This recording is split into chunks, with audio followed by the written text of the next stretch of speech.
하나님의 말씀 에베소서 4장 13절부터 16절까지 다 같이 읽겠습니다.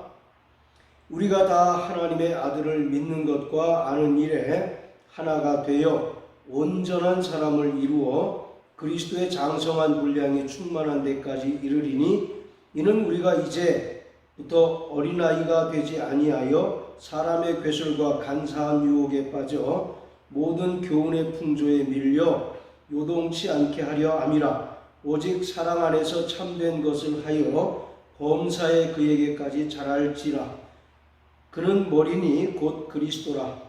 그에게서 온 몸이 각 마디를 통하여 도움을 입음으로 연락하고 상합하여 각 지체의 분량대로 역사하여 그 몸을 자라게 하며 사랑 안에서 스스로 세우느니라. 아멘. 교회는 신자들의 어머니입니다. 예수의 은혜를 믿음으로 말미암아 구원받고 성령으로 거듭나서 하나님의 자녀된 자들을 하나님께서 부르시고 교회로 모으셔서 교회를 통해서 철저하게 양육받고 또 연단을 받게 하셔서 그리스도의 장성한 분량에 이르도록 성숙한 신앙인이 되게 하셨습니다. 13절에 보면 온전한 사람을 이루어 라고 하는 표현이 나오는데, 이 온전하다 라고 하는 말은 완전하다 라고 하는 의미도 있지만 여기에서는 성숙하다 라는 의미로 사용되었습니다. 자, 우리 다 같이 요한일서 2장 12절부터 14절까지 읽어보겠습니다. 요한일서 2장 12절부터 14절까지입니다. 자녀들아, 내가 너희에게 쓰는 것은 너희 죄가 그의 이름으로 말미암아 사함을 얻으며, 아비들아, 내가 너희에게 쓰는 것은 너희가 태초부터 계신 이를 알며, 청년들아, 내가 너희에게 쓰는 것은 너희가 악한 자를 이겼음이니라. 아이들아, 내가 너희에게 쓴 것은 너희가 아버지를 알았으며, 아비들아, 내가 너희에게 쓴 것은 너희가 태초부터 계신 이를 알았으며, 청년들아, 내가 너희에게 쓴 것은 너희가 강하고 하나님의 말씀이 너희 속에 거하시고 너희가 흉악한 자를 이겼음이라. 여기 보면 아이들아, 또 청년들아, 아비들아 라고 이와 같이 계속 말하고 있습니다.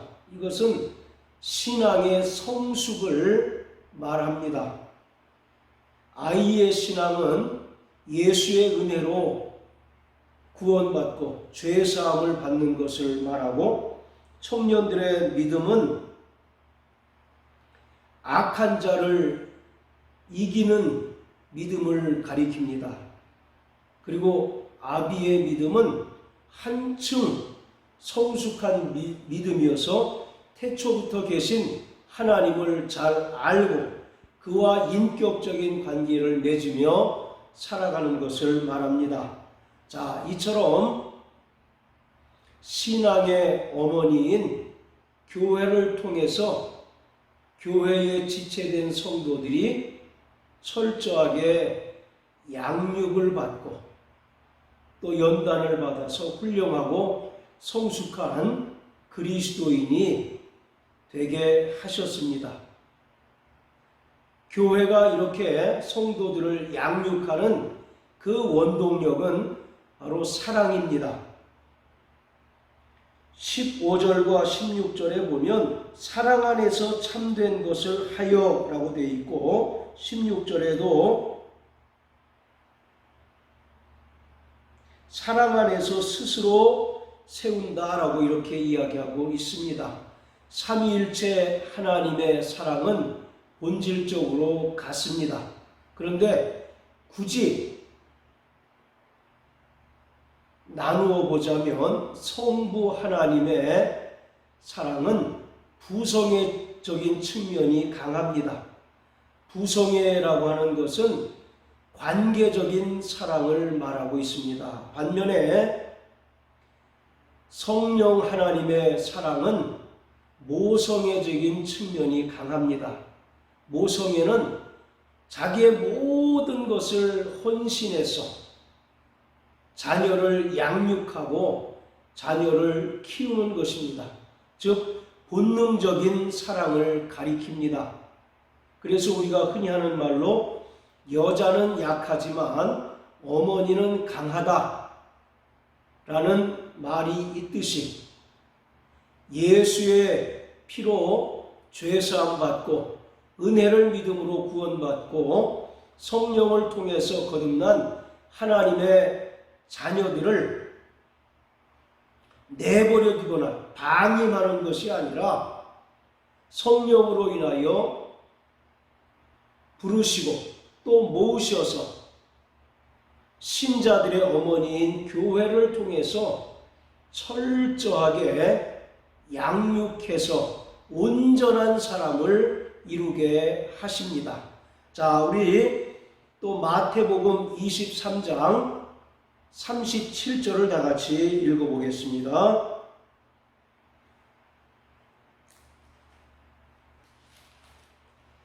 마태복음 23장 37절 예루살렘아 예루살렘아 선지자들을 죽이고 내게 파송한 자들을 돌로 치는 자여 암탉이 그 새끼를 날개 아래 모음같이 내가 내 자녀를 모으려 한 일이 몇 번이냐 그러나 너희가 원치 아니하였도다. 여기서 암탉이 그 새끼를 날개 아래 모음같이 내가 내 자녀를 모으려 한 일이 몇 번이냐라고 말씀합니다. 여기서 날개로 모음같이라고 하는 말은 모성애를 강조하고 있습니다. 어미닭이 새끼를 날개 아래 모아서 철저히 보호하고 양육하고 연단하는 그러한 모습을 설명하고 있습니다. 자, 또 구약성경 신명기 32장 11절입니다.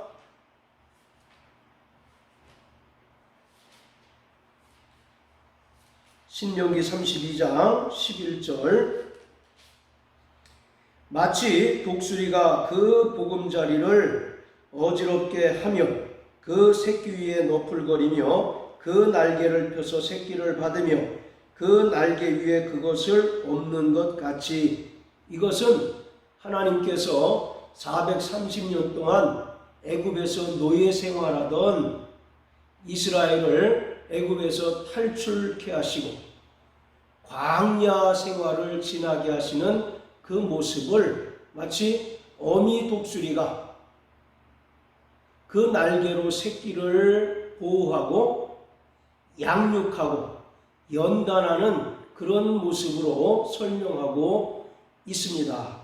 여기서 날개라고 하는 것이 계속 강조되어지는 것처럼 날개로 새끼들을 보호하고 양육하고 또 훈련시키는 그러한 모습을 말하고 있습니다. 이처럼 교회는 성도를 온전한 사람을 만들고 성숙한 그리스도인이 되도록 하는 하나님께서 세우신 기관입니다. 그리스도의 몸된 교회는 반드시 장성한 자로 자라가야 합니다. 교회가 장성한 자로 성장한다는 것은 죄악이 가득한 세상을 대응하는 성숙한 자로 자라는 것을 말합니다. 즉, 이 세상의 가치와 미혹에 대한 방어 능력을 갖추는 것을 의미합니다. 이 세상은 본질적으로 악합니다. 그리고 마귀에게 미혹당해서 하나님을 대적하고 하나님을 배신한 인간 세상은 그 자체로서 악합니다. 이 세상은 성도들을 미혹하는 여러 가지 위험 요소가 너무 많기 때문에 성도들은 철저하게 정신 차리고 깨어 있어야 합니다. 어린아이가 갓 태어났을 때는 면역력이 심히 취약합니다. 그러나 자라면서 면역력을 갖추게 되어서 여러 가지 나쁜 병균에도 불구하고 무럭무럭 자라가는 것처럼 성령에 의하여 교회가 처음 태동되었을 때는 참으로 연약해서 세상을 맞대응할 능력이 취약하지만 점점 말씀에 의하여 또 교회를 통해서 사랑 가운데서 양육받음으로 말미암아 죄와 세상 미혹에 대한 면역력을 키움으로 말미암아 세상 죄를 이기고 유혹을 극복할 수 있는 방어 능력을 갖추게 됩니다. 그것을 성경은 온전한 사람 또 그리스도의 장성한 분량에 이른다라고 표현하고 있습니다.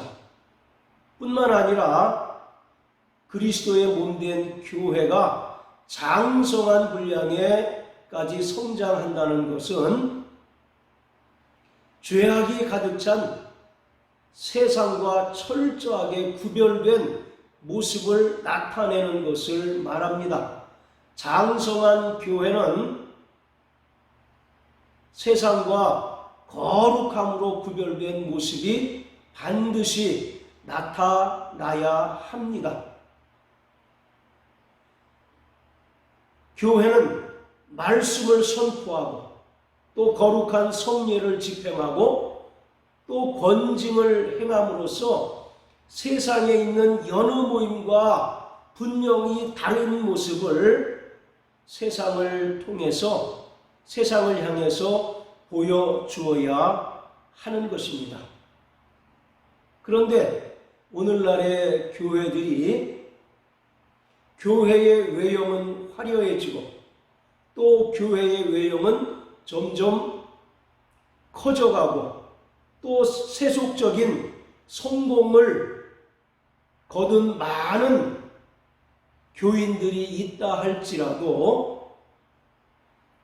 교회가 본질적으로 세상과 구별된 모습을 띠지 않는다면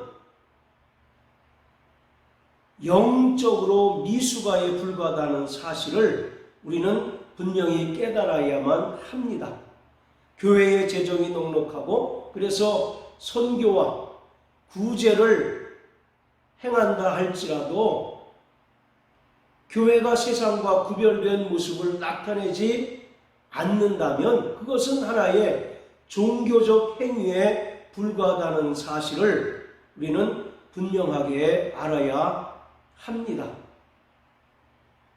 이것들은 행하는 자들의 종교적인 욕망, 종교적인 갈망을 해결해 줄 뿐이지 교회가 성장이 멈춰지고 또 점점 퇴보하고 결국 교회가 죽어간다는 사실을 모르는 것이 가장 큰 문제인 것입니다.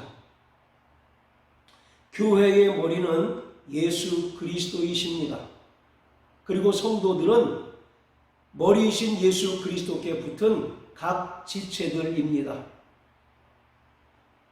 머리와 분리된 몸과 지체가 있을 수 없고 또 머리로부터 지시를 거부하는 몸과 지체가 존재할 수 없습니다. 만일 몸과 지체가 머리와 분리되었다면 그것은 죽은 것입니다. 그리고 몸과 지체가 머리로부터의 지시를 통제를 받지 않는다면 그것은 뭔가 비정상적인 몸에 불과할 뿐입니다. 그런데 오늘 많은 교회 지도자들이 자신을 교회의 머리인 것처럼 행세를 합니다.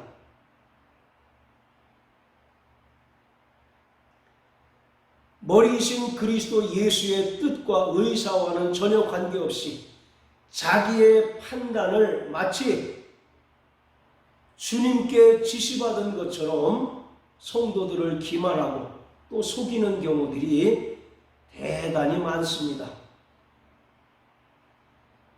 바로 이러한 것들은 하나님의 뜻을 거스리는 명백한 불법임을 알아야 합니다.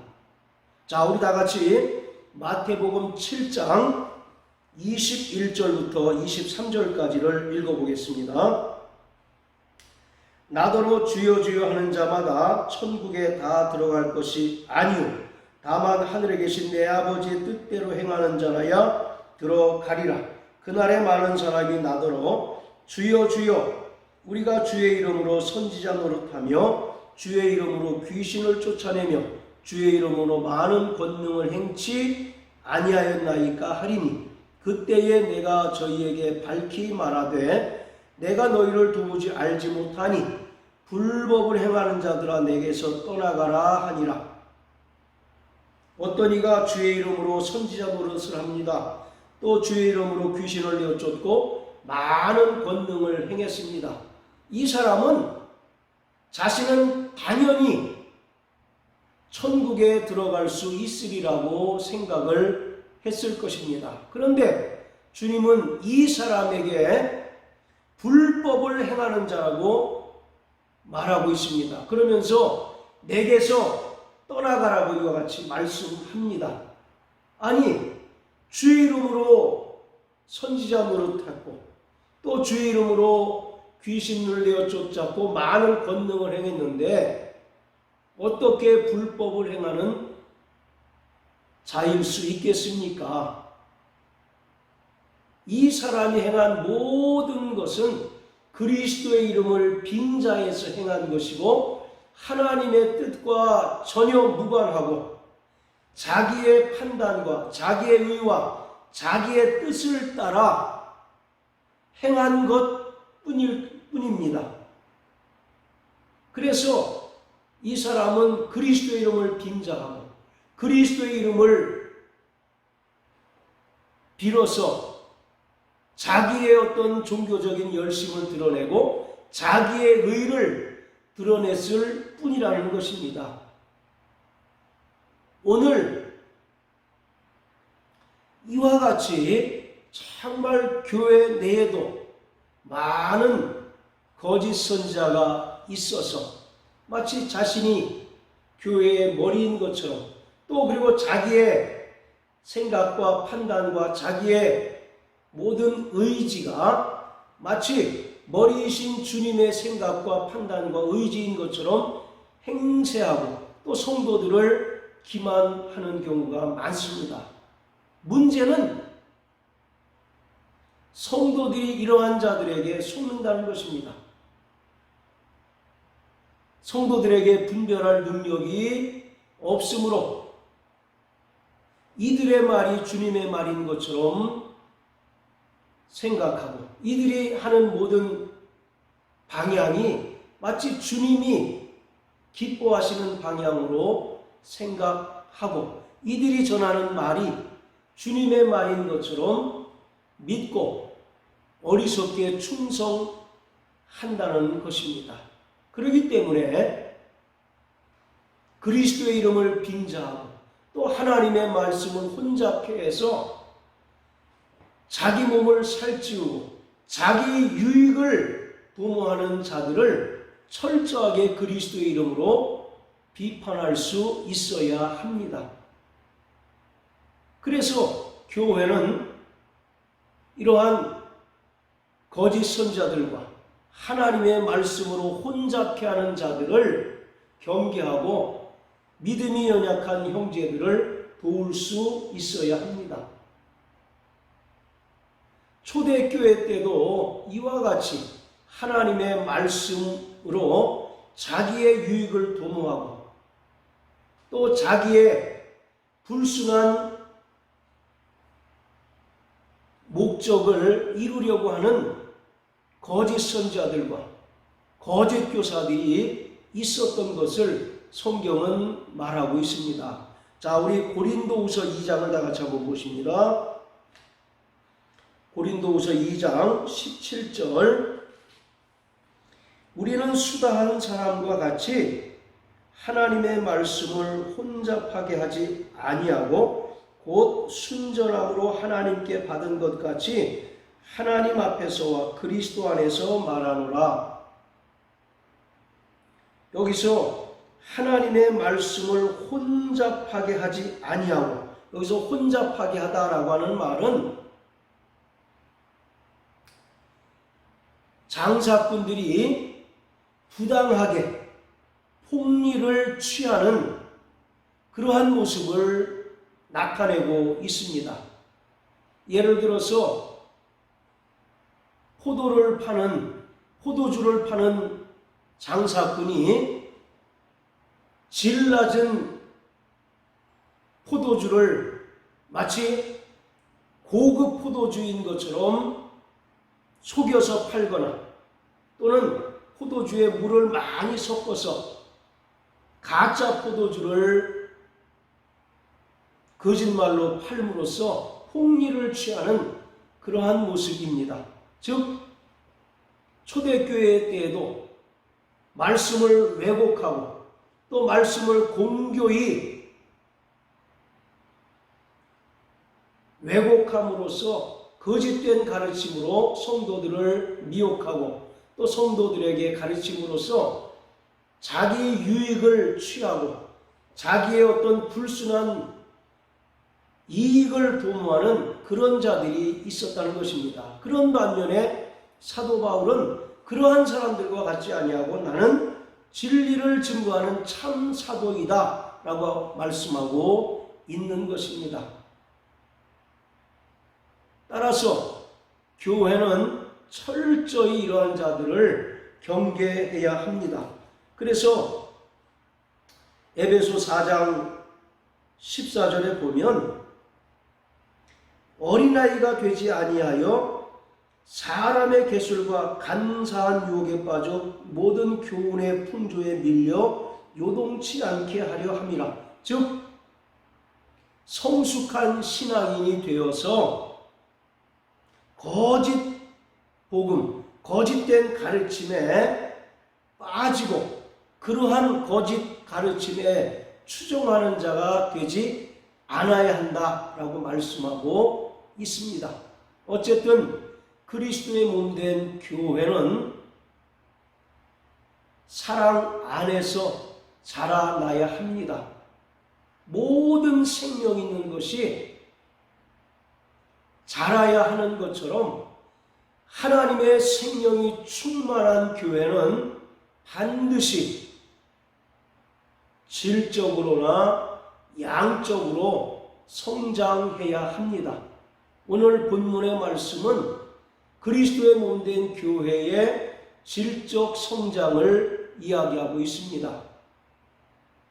교회가 질적으로 성장하기 위해서는 첫 번째, 세상의 죄와 유혹에 대한 방어 능력을 철저히 갖춰야 한다는 것입니다. 그래서 거짓 교사와 거짓 선지자들의 가르침에 쉽게 넘어가지 않을 뿐만 아니라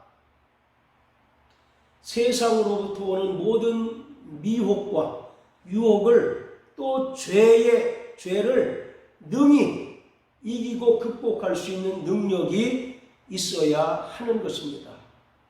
그리고 질적인 성장의 두 번째는 교회가 세상의 여느 모임과 같지 않고 하나님의 거룩하심을 본받아 세상과 구별된 모습을 나타내야 한다는 것입니다. 그래서 교회 밖에 있는 불신자들이 교회의 모습을 통해서 거룩하신 하나님을 볼 수 있어야 하고 교회의 모습을 통해서 하나님의 그 크신 사랑과 은혜를 경험할 수 있게 해야 하는 것입니다.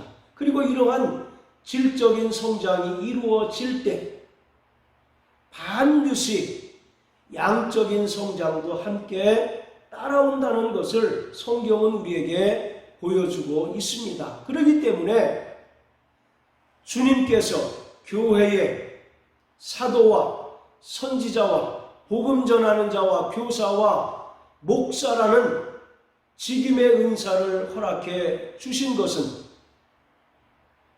이들이 교회의 기둥 역할을 함으로써 교회가 질적인 성장을 이루고 또 그에 따라서 많은 구원받는 자의 수가 더하여지는 역사가 나타나도록 해야 한다는 것입니다.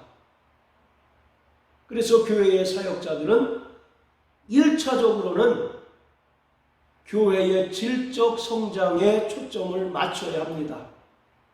그리고 질적인 성장이 이루어지면 말씀드린 것처럼 양적인 성장도 함께 따라오게 됩니다. 자, 우리 에베소서 사도행전 2장을 다 같이 한번 보십니다.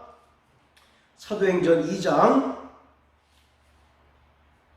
자 43절부터 47절까지 사람마다 두려워하는데 사도들로 인하여 기사와 표적이 많이 나타나니 믿는 사람이 다 함께 있어 모든 물건을 서로 통용하고 또 재산과 소유를 팔아 각 사람의 필요를 따라 나눠주고 날마다 마음을 같이하여 성전에 모이기를 힘쓰고 집에서 떡을 떼며 기쁨과 순전한 마음으로 음식을 먹고 하나님을 찬미하며 또 온 백성에게 칭송을 받으니 주께서 구원받는 사람을 날마다 더하게 하시니라. 할렐루야.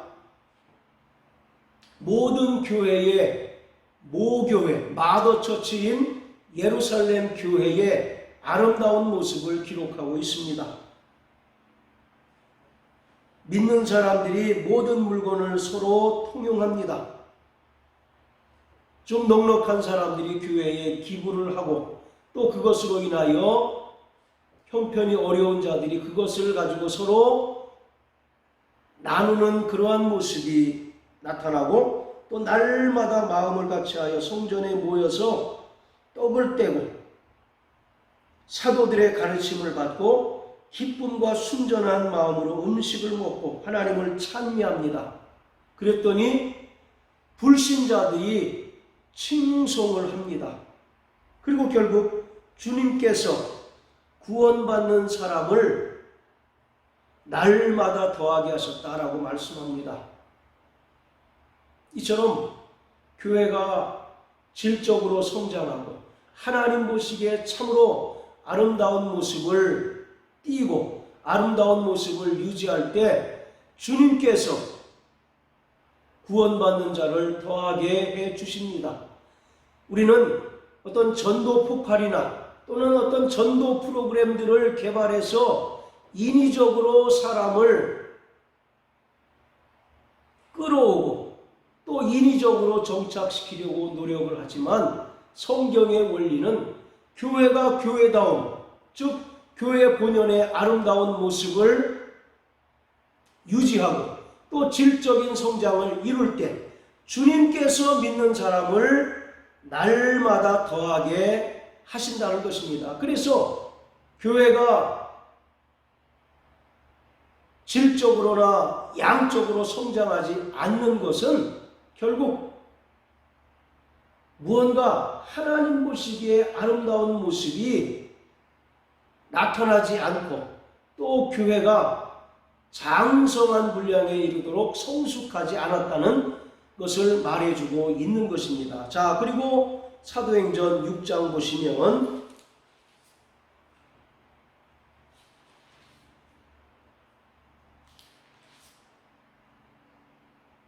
자 1절부터 7절까지 다 같이 읽겠습니다. 그때의 제자가 더 많아졌는데 헬라파 유대인들이 자기의 과부들이 그 매일 구제에 빠짐으로 히브리파 사람을 원망한데 12사도가 모든 제자를 불러 이르되 우리가 하나님의 말씀을 제쳐두고 공궤를 일삼는 것이 마땅치 아니하니 형제들아 너희 가운데서 성령과 지혜가 충만하여 칭찬 듣는 사람 7을 택하라. 우리가 이 일을 저희에게 맡기고 우리는 기도하는 것과 말씀 전하는 것을 전무하리라 하니 온 무리가 이 말을 기뻐하여 믿음과 성령이 충만한 사람 스데반과 또 빌립과 프로고로와 니가노르와 디몬과 바메나와 유대교에 입교한 안디옥 사람 니골라를 택하여 사도들 앞에 세우니 사도들이 기도하고 그들에게 안수하니라. 하나님의 말씀이 점점 왕성하여